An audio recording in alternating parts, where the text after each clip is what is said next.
Hey everyone, welcome to Xbox News Tonight, your late night Xbox news source. Thank you guys for taking time to check it out. I appreciate it.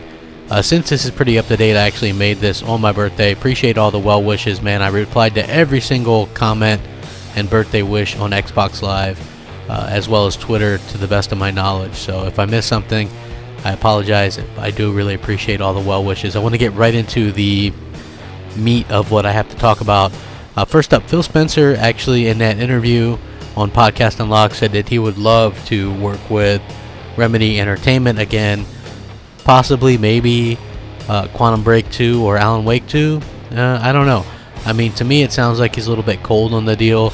I've heard that Phil is really a stickler for getting games out in a timely manner, and you know, while Remedy games have maybe reviewed kind of pretty good, they haven't really sold that well for Microsoft, so I can understand why they're a little bit hesitant to sink a bunch of money into working with them again. So that sounds like a little bit of PR speak, so I doubt that they actually work with Remedy again. Unless it's something like a multi-platform release on multiple consoles, I just don't see it. But let's keep in mind that Microsoft actually owns the Quantum Break IP and the publishing rights to Alan Wake, so Remedy's kind of in a rock and a hard place there. So moving on, we've got some bad news when it comes to 343. It looks like they're looking for a new creative director. According to a recent job listing posted on LinkedIn, 343 Industries is looking for a new narrative director to help shape the future of the Halo series. This was spotted on Reddit. The job listing states that the narrative director will create engaging, compelling narrative content combined with thrilling gameplay experiences in Halo's epic environments and universe. Apparently, the narrative director is responsible for developing and overseeing all narrative content, including primary path, cinematic, mission dialogue, and much of the fiction related to the game. A narrative director is expected to span disciplines, not only crafting story to fit a wide variety of game scenarios and writing the bulk of the game, but also working closely with multiple departments, ensuring the success of the overall narrative vision. So 343 Industries is looking for someone with at least 5 years of game industry experience who has shipped multiple AAA titles. Applicants also should exhibit a passion for character-driven narratives and have a love for sci-fi adventure and heroic storytelling. So, interesting. Definitely interesting. A little bit of shakeups going on there at 343. Couldn't be the worst thing for Halo. I wasn't that big a fan of the last Halo's story missions, but hopefully things get worked out. You would think they'd be pretty far along in it though, so who really knows. Halo Wars 2 is getting its first massive patch. It's actually going to fix a ton of problems.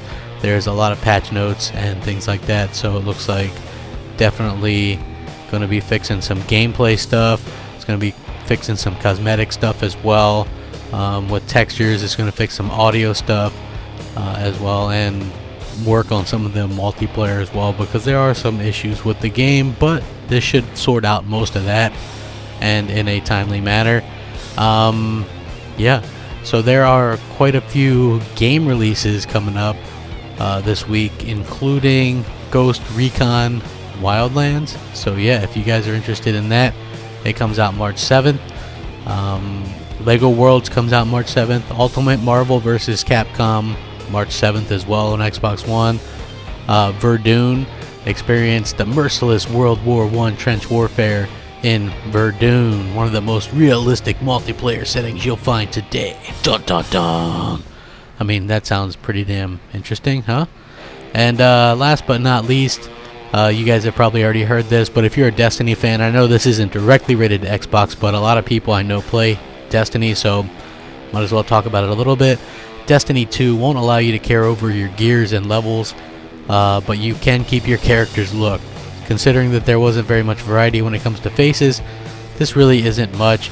There's also a final event coming to the original game soon, which promises to wrap up the first adventure nicely, so at least you get that. You spend all that money buying the game, buying all the DLC, and then you can't take anything with you. Cool, right? Yep. Anyway, once again, thank you guys so much for all the love and support on my birthday, all the well wishes, all that good stuff. I really appreciate it. And hopefully you guys enjoy this stuff, enjoy the content. It really seems like you do. Thanks for watching. Rack 'em up. Crapgamer out.